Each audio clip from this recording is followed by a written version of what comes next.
2014년 5월 24일 이란의 수도 테헤란. 이날 이란 국영방송은 전 세계를 충격에 빠뜨린 단 한 줄의 속보를 내보냈습니다.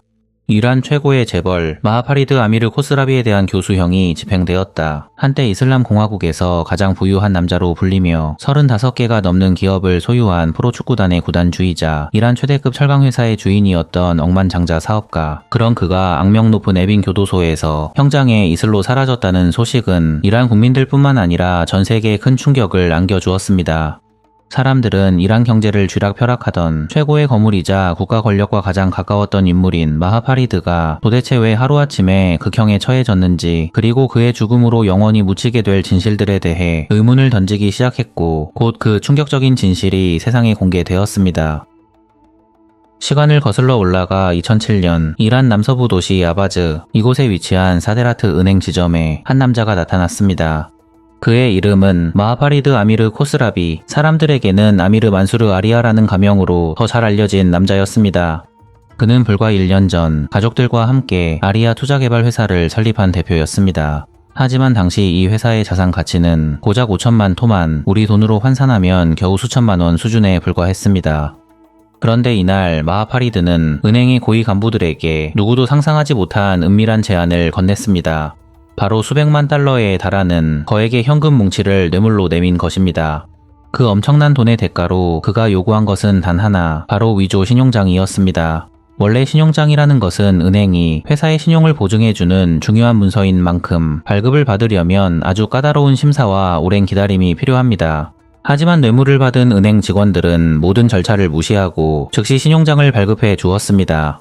이렇게 첫 번째 위조 신용장을 손에 넣은 마하파리드는 이 가짜 보증서를 들고 다른 시중은행들을 찾아다니기 시작했습니다.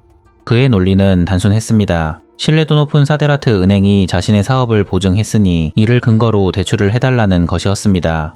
이란 최대 국영은행인 멜리은행을 비롯해 사만은행, 세파은행 등 유수의 금융기관들이 그의 덫에 걸려들었습니다. 놀랍게도 돈을 빌려준 이 은행들 중 단 한 곳도 원본 신용장의 진위 여부를 교차 검증하지 않았다는 사실입니다. 마하파리드의 수법은 전형적인 눈덩이 굴리기 방식이었습니다. 첫 번째 위조 신용장으로 대출을 받고 그 대출 실적을 신용으로 포장해 세 번째 대출을 일으키는 식의 대담한 사기 행각이 반복되었습니다. 이렇게 끌어모은 자금으로 그는 무려 52개에 달하는 유령 회사를 설립했습니다. 이 페이퍼 컴퍼니들은 서로 물건을 사고 판 것처럼 가짜 영수증을 주고받으며 아리아 그룹의 매출과 자산 가치를 인위적으로 부풀렸습니다. 그리고 이렇게 조작된 자산을 담보로 마하파리드는 더 큰 규모의 천문학적인 대출을 받아냈습니다. 허공에서 만들어낸 이 막대한 자금으로 그는 마침내 이란의 알짜배기 국영기업들을 사냥하기 시작했습니다. 가장 대표적인 희생양이 바로 쿠제스탄 철강 회사였습니다. 당시 이란에서 두 번째로 큰 규모를 자랑하던 이 거대 철강 기업은 마하파리드가 조성한 검은 자금에 의해 시장 가격보다 훨씬 낮은 헐값에 인수되고 말았습니다. 2010년 지금까지 남의 돈을 빌려 사업을 불려왔던 마하파리드는 이제 아예 자신만의 개인 은행을 설립하기로 결심했습니다. 사실 폐쇄적인 이란의 금융 시스템 안에서 개인이 은행 설립 허가를 받아내는 것은 하늘의 별 따기보다 더 어려운 일이었습니다. 하지만 마하파리드에게는 이 불가능을 가능하게 만들어줄 강력한 뒷배가 존재했습니다. 그의 뒤를 봐주고 있던 인물은 바로 당시 이란 대통령 마흐무드 아흐마디네자드의 최측근이자 비서실장이었던 에스판디아르 라임 마샤이였습니다. 두 사람은 이미 오래전부터 깊은 유대 관계를 맺고 있었습니다. 대통령의 최측근이라는 막강한 권력을 쥔 에스판디아르는 마하파리드의 사업 확장을 위해 적극적으로 움직였습니다. 그는 금융당국과 각 은행의 고위 인사들에게 마하파리드를 보증하는 추천서와 승인 요청서를 수차례 발송하며 압력을 행사했습니다. 그 결과 철옹성 같았던 금융 규제의 문이 열렸고 마하파리드는 마침내 꿈에 그리던 아리아 은행의 설립 인가를 손에 넣게 되었습니다. 2011년이 되었을 때 그의 아리아 제국은 이미 35개가 넘는 계열사를 거느린 거대 재벌로 성장해 있었습니다. 생수 생산 공장부터 대규모 육류 수입 회사, 심지어 이란의 프로축구 클럽인 다마쉬 길란까지 모두 그의 손아귀에 들어갔습니다. 당시 그의 추정 순자산은 10억 달러를 훌쩍 넘어서고 있었습니다. 이는 포브스가 선정한 세계 부자 순위 290위권에 해당하는 그야말로 천문학적인 액수였습니다.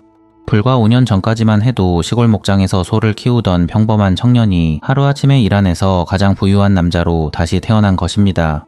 부와 권력을 손에 쥔 그는 상상을 초월하는 호화 생활을 누렸습니다.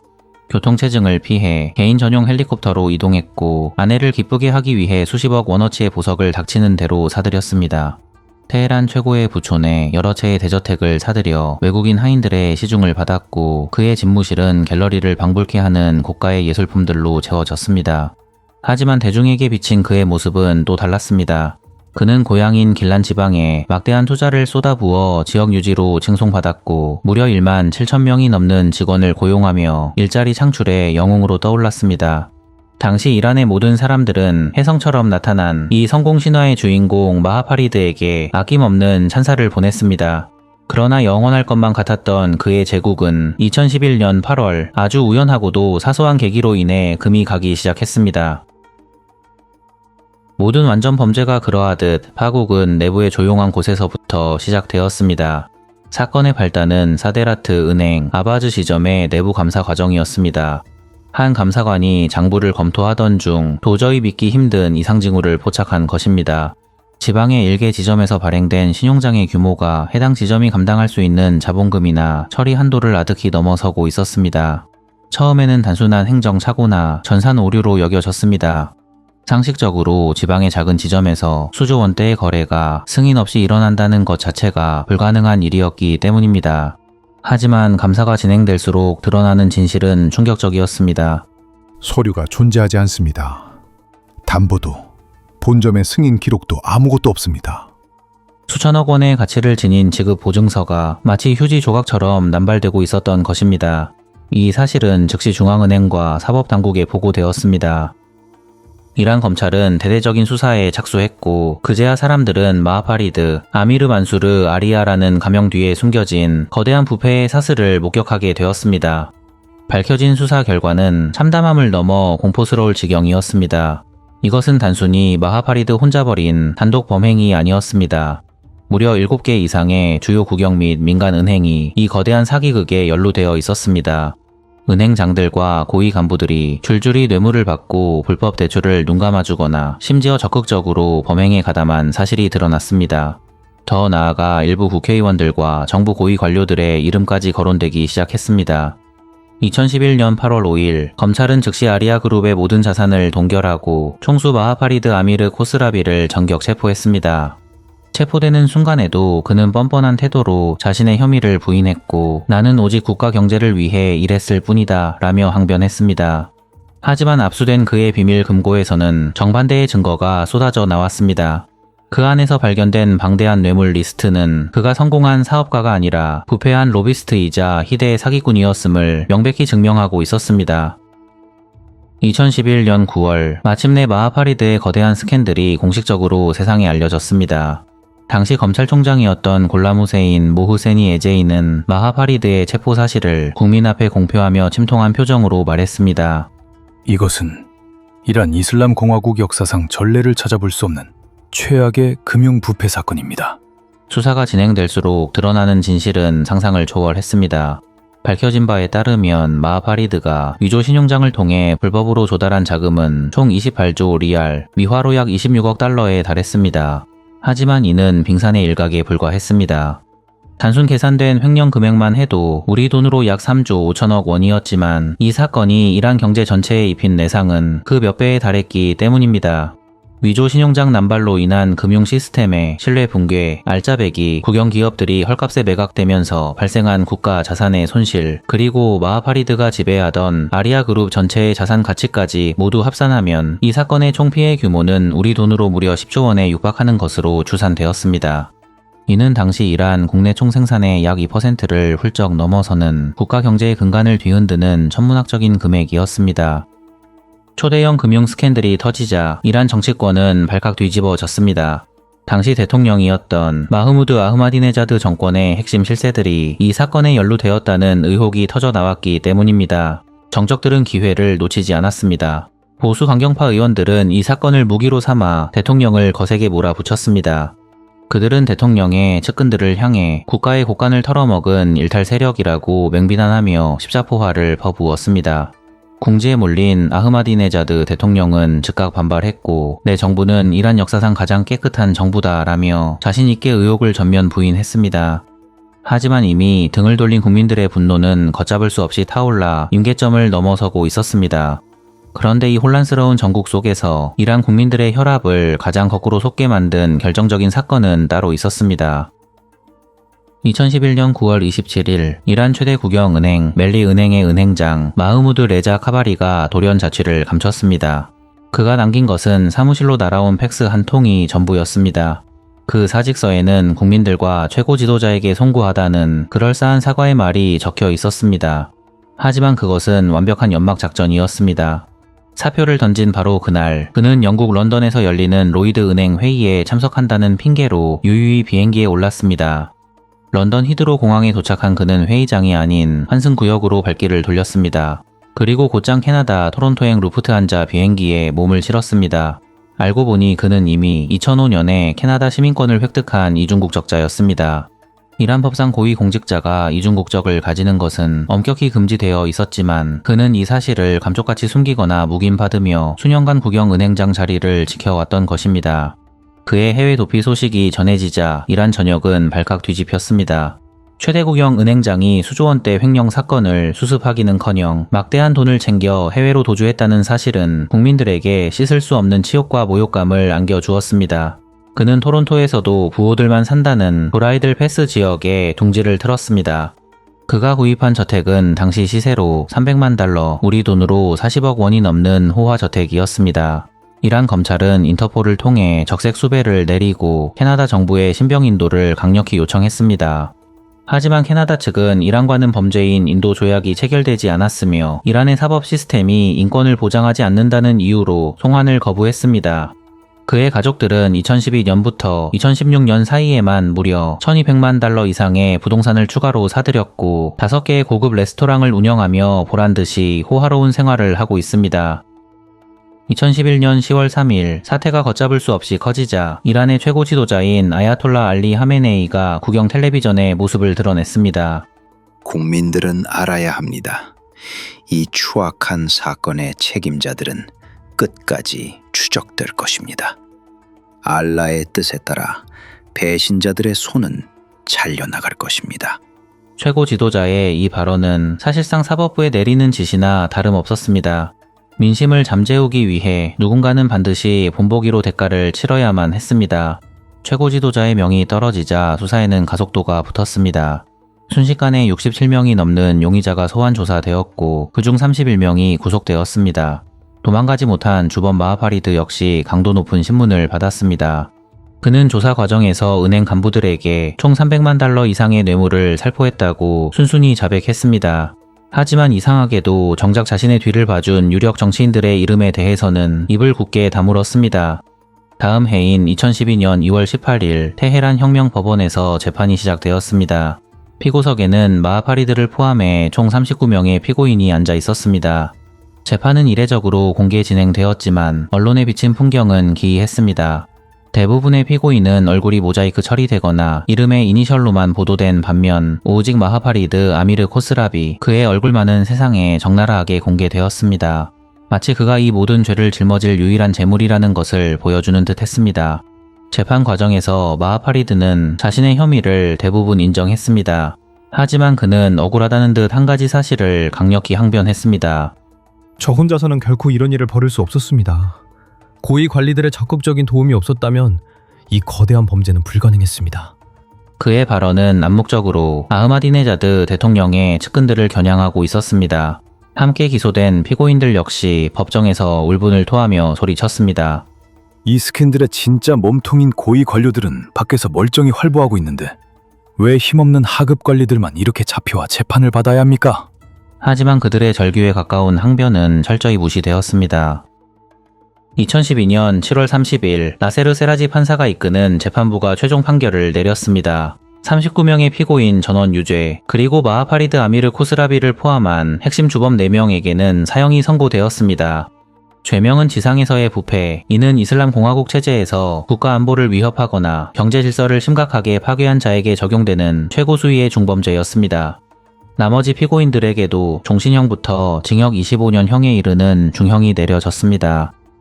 사형을 선고받은 4명의 명단도 공개되었습니다. 첫 번째는 물론 이 모든 사태의 정점 마하파리드 아미르 코스라비였습니다. 두 번째는 그의 법률 고문이었던 베흐다드 베흐자디, 세 번째는 자금 관리를 총괄했던 재무 담당자 이라지 쇼자, 그리고 마지막 네 번째는 최초로 위조 신용장의 문을 열어준 사데라트 은행 지점장 사이드 키아니 레자자데였습니다. 이들에게 씌워진 지상의 부패자, 신의 적이라는 낙인은 이슬람 율법 하에서 오직 죽음으로만 씻을 수 있는 죄였습니다. 마하파리드는 판결에 불복해 즉각 항소했지만 2013년 2월 18일 대법원마저 그의 항소를 기각하며 법적인 생존 가능성은 모두 사라졌습니다. 사형이 확정되자 마하파리드와 그의 가족들은 목숨을 건 마지막 배팅을 시작했습니다. 이란 사법체계상 경제사범이 피해 금액을 전액 변제하고 충분히 배상할 경우 사형을 면할 수도 있었기 때문에 그 가능성에 모든 것을 걸었습니다. 마하파리드 측이 정부에 제시한 협상 조건은 실로 전례 없는 규모였습니다. 첫째, 횡령한 금액 전액인 약 3조 5천억 원을 국가에 즉시 반환한다. 둘째, 체제 안정과 경제 회복을 위한 특별 배상금으로 약 5조 원을 추가 납부한다. 셋째, 아리아그룹의 모든 계열사와 부동산 해외 자산 등 약 1조 5천억 원을 국가에 헌납한다. 이 모든 것을 합치면 우리 돈으로 무려 10조 원에 달하는 천문학적인 금액이었습니다. 놀랍게도 그들은 여기서 멈추지 않았습니다. 해외 계열사들의 수출 계약권과 외화 유입 루트, 심지어 미래에 발생할 수익까지 모두 국가에 바치겠다며 엎드렸습니다. 이란 역사상 이토록 거대한 규모의 사면 협상은 전무후무한 일이었습니다. 하지만 이란 정부의 대답은 차갑고 냉혹했습니다. 돈으로 죄를 씻을 수는 없다. 최고 지도자 하메네이와 그의 측근들은 마하파리드의 처형이 단순한 법 집행을 넘어 부패와의 전쟁을 선포하는 강력한 정치적 메시지가 되어야 한다고 못 박았습니다. 결국 10조 원이라는 거금도 그의 목숨값으로는 부족했던 것입니다. 이제 그에게 남은 길은 오직 죽음뿐이었습니다. 2014년 5월 23일 비밀리에 사형이 집행되기 하루 전 아내 사라가 에빈 교도소를 찾았습니다.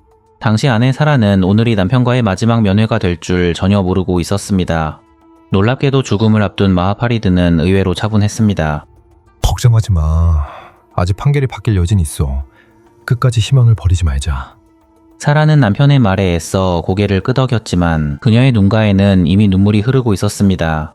그날 밤 마하파리드는 최고 지도자 하메네이에게 마지막 비밀 서한을 보냈습니다. 2014년 5월 24일 토요일 새벽 운명의 시간이 다가왔습니다. 이날 마하파리드는 평소보다 일찍 눈을 떴습니다. 창살 사이로 스며드는 희미한 새벽빛을 바라보며 그는 직감적으로 오늘이 자신의 마지막 날임을 깨달았을지도 모릅니다. 하지만 이란 사법부는 잔인할 정도로 절차를 무시했습니다. 그의 변호사 골라말리 리아이조차 집행 사실을 전혀 통보받지 못했습니다.